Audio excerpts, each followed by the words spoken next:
ये पाश्चात्य देशतान् जय श्री कृष्ण चैतन्य प्रभु नित्यानंद श्री अद्वैत गदाधर शिवासदि गौर भक्त वृंद हरे Krishna Krishna Krishna Hare Hare Hare Ram Ram Ram Hare Hare. We continue reading from Srimad Bhagavatam, Canto 10, Chapter 24. You're hearing how Lord Krishna is a small boy and he's asking his Nanda Maharaj what kind of sacrifice is happening, why is it happening, how are you going to do it, what you're going to get by doing it. And he's asking all these questions to Nanda Maharaj. Tatra tavat kriya yogo. Tatra tavat. It's my turn, Snehaji. Sorry. Oh, is it after Ratna? Oh, Yeah, okay. actually, just a day before you did it. So after Ratna, then I have to do it, right? Oh, okay. Yeah, sorry. Tatra tavat kriya yogo. Bhavatam kim vicharitah. Bhavatam kim vicharitah. Athava laukikas Athva lokikas Prachata sadhu bhanyatam. prachatah sadhu bhanyatam. Translation and purport by the disciples of His Divine Grace, A.C. Bhaktivedanta Swami Srila Prabhupada. Such being the case, this ritualistic endeavor of yours should be clearly explained to me. Is it a ceremony based on scriptural injunction or simply a custom of ordinary society? So Krishna asks him that, people who are doing some ritual, they should know why they are doing it. They should understand what they're going to do by doing this ritual. So he's saying, so please tell me, what is this ritual going to do? Explain to me. Also, he's saying, is this ceremony what you're doing? Is it authorized in the scriptures or no? Or is it that because of tradition, sometimes it happens, in our family, it's a tradition, or in our community, it's a tradition to do it. So Krishna is asking, what is it? Is it from the scriptures or is just custom of the ordinary society? And many times we follow some customs or rituals because we say, it's been done in my family, so I must continue doing it without understanding why we are doing it. What's the result of doing it? Is it authorized to do it or not? Srinando Vacha. Srinanda uvacha. Parjanyo Bhagavan Indro. Parjanyo Bhagavan Indro. Meghastasya Murtaya. Meghastasya atmamurtayah. Te bhave te vivarshanti bhutanam. Te abhivarshanti bhutanam. Prenam jivanam paya. Prenam jivanam payah. Nanda Maharaj replied, the great Lord Indra is the controller of the rain. The clouds are his personal representatives, and they directly provide rainwater, which gives happiness and sustenance to all creatures. Without clean rainwater, the earth could not possibly provide food or drink for anyone, nor could there be cleanliness. Thus, it would be difficult to overestimate the value of rain. So, Nanda Maharaj is saying that Lord Indra, he is the controller of the rain. When Lord Indra orders the clouds, then they shower this rainwater wherever Lord Indra tells them to do it. And with this rain, sustenance to all creatures. If we don't have clean, fresh water, we won't be able to survive. So, and happiness. Why happiness? Because then, all the things that we need for a healthy, happy living, for cleanliness, for growing our produce, for drinking water. So water is very important. And, I, I know someone in Panama, she always says, no hay agua, no hay vida. There's no water, there's no life. Yeah. So, tatvayam anye cha Tam tathvayam anye cha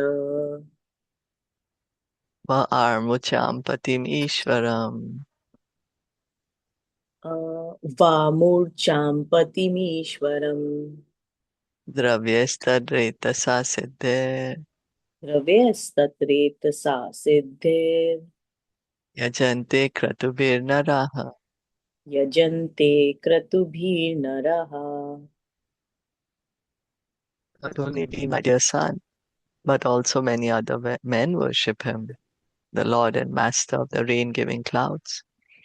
We offer him grain and other paraphernalia of worship produced through his own discharge in the form of rain. Nanda Maharaj patiently tried to explain the facts of life to his young son Sri Krishna, but in fact Nanda and all the residents of Vrindavan would learn an astonishing lesson, as explained in this chapter. So Nanda Maharaj is telling him that it's not only we that who are worshipping Indra, but many people are worshipping him, Master of Rain. And how they worship him? They offer him grains and other items of worship, which they get due to rainfall.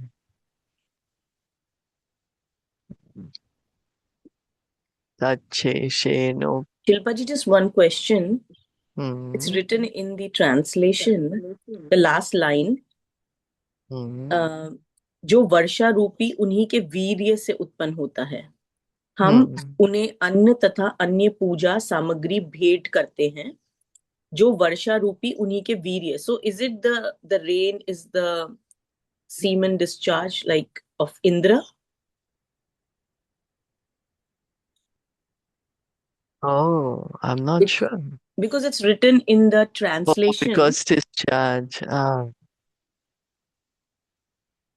It's written in the English also, produce जो वर्षा रूपी उन्हीं के वीर्य. So वीर्य is the semen discharge, right? The worship Oh. produced through his own discharge in the form of rain. Oh. You remember we have also read about this. So in one part of Bhagavatam that the jivas are falling in the form of rain and then they go in the different. So is it something like that? Hmm. They go in the grains. Yeah, the jivas when they are falling down, right? Yeah. So the rain is They not an come in the ordinary rain. thing, right? Yeah. So is it Yeah. that's what they are meaning here, right? In the last line of translation. Because here in English they're just writing discharge. So I'm not sure. What does what is the word by word translation? What does that say? Okay, for in the Hindi, Word by it's word. written द्रव्य okay, tat ret saha unke वीर्य से, the tat ret saha word, tat ret By saha. his liquid discharge. Yes, so in But it Hindi it doesn't is say in the Hindi semen here. Huh. it is written unke वीर्य से. So वीर्य is the semen discharge. So can you Okay. please check this later for us? Yeah, sure. I Okay. can do that. Thank Mm, you. okay. Mm, So now it's 10, right? That is 9. Yeah, now is 10. Tachesheno vajivanti तच्छेणो उपजीवन्ति trivarga falahetave त्रिवर्गा फलहेतवे pumsam purusha karanam पुंसां पुरुषकाराणां arjanya falabhavanah. पर्जन्यः फलभावनः. By accepting the remnants of sacrifice performed to Indra, people sustain their lives and accomplish the threefold aims of religiosity, economic development, and sense gratification. Thus, Lord Indra is the agent responsible for the fruitive success of industrious people. One might object that people sustain themselves by farming, industry, and so on. But as previously mentioned, all human and non-human endeavors depends on food and drink, which cannot be produced without ample rain. By the word Trivarga, Nanda further points out that the prosperity achieved through sacrifice for Indra is meant not merely for sense gratification, but also for religiosity and economic development. Unless people are well fed, it is difficult for them to execute their duties. And without performance of duty, it is very difficult to be religious. So, Nanda Maharaj is saying, then when the sacrifice is performed, all the items of worship that people accepted by accepting the remnants of sacrifice performed to Indra, people sustain their lives. So, uh,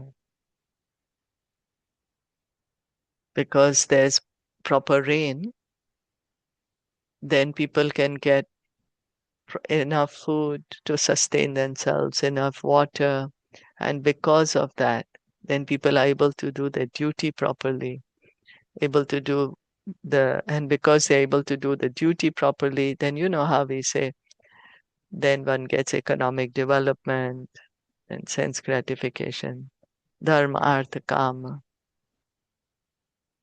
So this is how Nanda Maharaj is explaining. So he's saying, because of Lord Indra, then human society is able to prosper and flourish in this way. They are able to do their religious duty. They're able to get economic development, and in that way, they're able to enjoy themselves. Is that okay? Yeah. Mm. Ya enam visrajet dharmam य एनं विसृजेत धर्मम् parampara tyatam naraha परम्परा आगतं नरः kamadveshad bhayalobha कामाद्वेषात् भयात् लोभात् सवैन आपनोति शोभनम. सवे न आप्नोति शोभनम्. This religious principle is based on sound tradition. Anyone who rejects it out of lust, enmity, fear, or greed will certainly fail to achieve good fortune. If a person neglects his religious duties because of lust, envy, fear, or greed, his life will never be brilliant or perfect. So Nanda Maharaj is saying we have heard it. It's a tradition that we have heard about, and we should do. It's like our religious duty that we have to perform. And if we don't perform our religious duty out of lust, enmity, fear, or greed, then surely we will not get anything auspicious in life.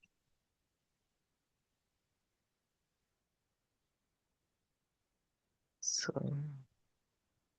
Shishukovacha श्रीशुक उवाच Vacho Nishamya Nandasya वचो निशम्य नन्दस्य Tathanyesham Tatha Anyesham Rajokasam तथा अन्येषां व्रजोकसाम् Indrayam Manyum Janayan इन्द्राय मन्युं जनयन् Pitaram Praha Keshavaha. पित्रं प्राह केशवः.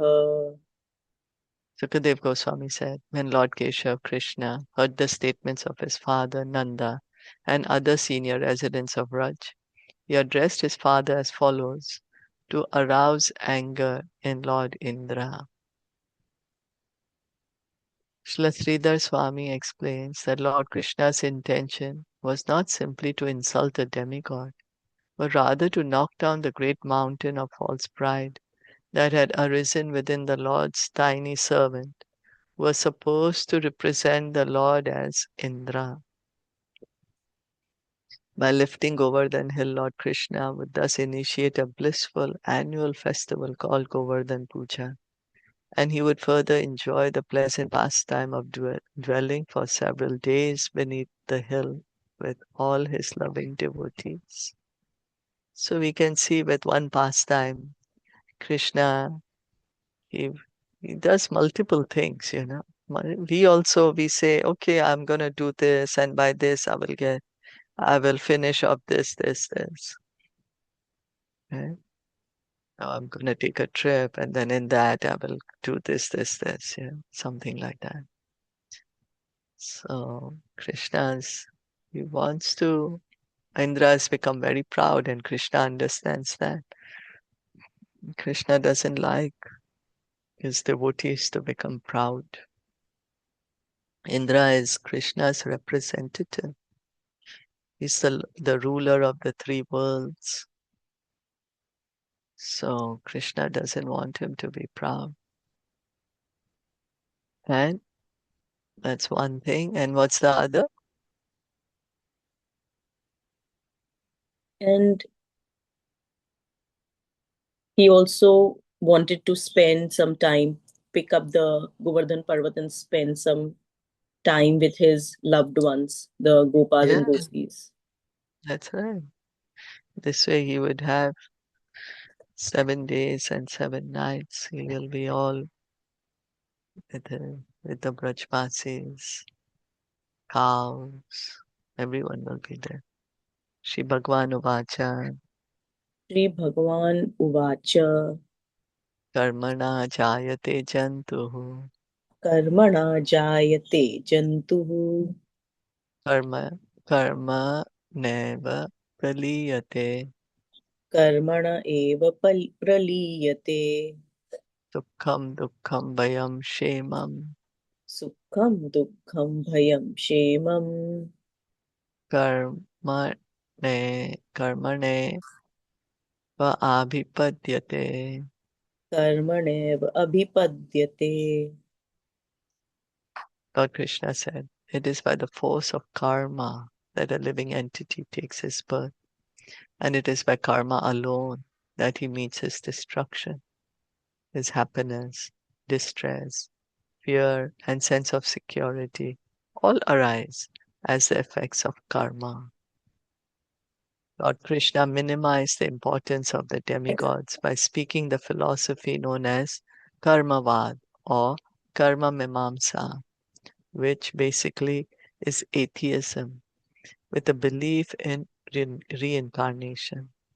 So Krishna is speaking this Karma Mimamsa philosophy, Karmavad. So this philosophy is atheistic philosophy. Also believes in incarnation by the law of karma that we are going to reincarnate. So according to this philosophy, there are subtle laws of nature that reward or punish us according to how we act. As you sow, so shall you reap. In a future life, one reaps the fruit of his present work, and this is the sum and substance of reality. Lord Krishna, being God himself, could hardly be a serious proponent of this mediocre philosophy. In the role of a young boy, he was simply teasing his pure devotees by preaching it. So जैसे काम करेंगे वैसे फल मिलेगा. So as you sow, so shall you reap. Krishna is speaking this. Srila Jiva Goswami points out that Krishna was thinking, why are these eternal associates of mine appearing as my father and other relatives and friends so caught up in this worship of Indra? Thus, although the Lord's main purpose was to take away the false pride of Indra, He also wanted to remind his eternal devotees that they need not divert their attention to other so-called gods, since in fact his devotees were already living with the Supreme Absolute Truth, the Almighty Lord Himself. So Krishna also wanted to tell the Brajvasis, yeah, you're already living with me. You don't need to worship any demigod. Krishna is also setting a standard for all his devotees that just worship him, and whatever we need we can get from him. So we may say, oh well, but the law of karma is real, so then why is it being called atheistic? So of course the law of karma is there. Of course it is there. That as we work based on that, we get our results. But we have to understand who is the lawmaker. That's where the difference comes. The law exists, but who has created this law? When we ask that, when we understand, yes, Krishna is the lawmaker. Any law, we are living in Taiwan, there are so many laws, right? So we can't just say, oh, well, the law just came into being. Nobody created that law. It just so happened that we are supposed to drive on this particular side of the road. Otherwise, we will get fined. It's just a law. But somebody has made this kind of laws. So that's what we need to understand. Is that okay? Just one question then, Shilpaji. Then why is it saying that it is the Karma Mimamsa is the Nastik? That's what. Because it does not believe in the lawmaker. It's Oh, saying because that they the don't law believe is in Krishna. exists. Okay. Yeah. They Okay. just believe, okay, this law is there. Mm. All right. And so they think that this law is the supreme. Right? Sure, this law is there. Of course it's there. Just like law of gravity exists. Then who has created it? So that who is that is So they need to not believe in Yeah, Krishna, the creator of that's the it. law. That's Then it right. doesn't Yeah, remain lawmaker. atheist. Yeah. Then it becomes the true. yeah, Mm. yeah. Because you are saying, okay, this law is there. But then same like how people say this creation is there, but there is no God. There's no creator. That's atheism, right? So understanding there is the creation is there, but who's the creator? That's understanding the full picture. Means So it's law just of believing karma, in reincarnation. huh? That's it. It believes, I mean, a lot of Yeah, people are believing only in reincarnation, but that belief, right? So that's why the yeah, comes, right, in this, because no understanding of who the lawmaker is, right? that's right. Yeah. So, like, then, Shilpaji, when we also say, like, then there are people who just believe in the nature, but then they don't believe in the creator. That's again wrong, right? But do they believe in the nature as being supreme? So we heard that is the earlier part of Bhagavatam. That is one type of understanding that there's somebody more powerful than me. So it is kind like at least understanding that there is somebody more powerful than me. Okay. Yeah. Yeah. Got the point. So not quite there, but at least that understanding is there. But in this karma mimamsa, it's like, okay, well, I'm going to do it and I'm going to get the result based on my own self. It's only just me. Because I'm acting in this way, I'm going to get this result. But not understanding that there is a greater power than us, a greater person. Yeah, got the point. Yeah. Thank you. Okay. Yeah. I think. So let's stop here for today. Yeah. Thank you all so much for listening and joining. Srimad Bhagavatam ki jai, Srila Yeah. Prabhupada ki jai, Gaur Yeah. Bhakta Vrinda ki jai.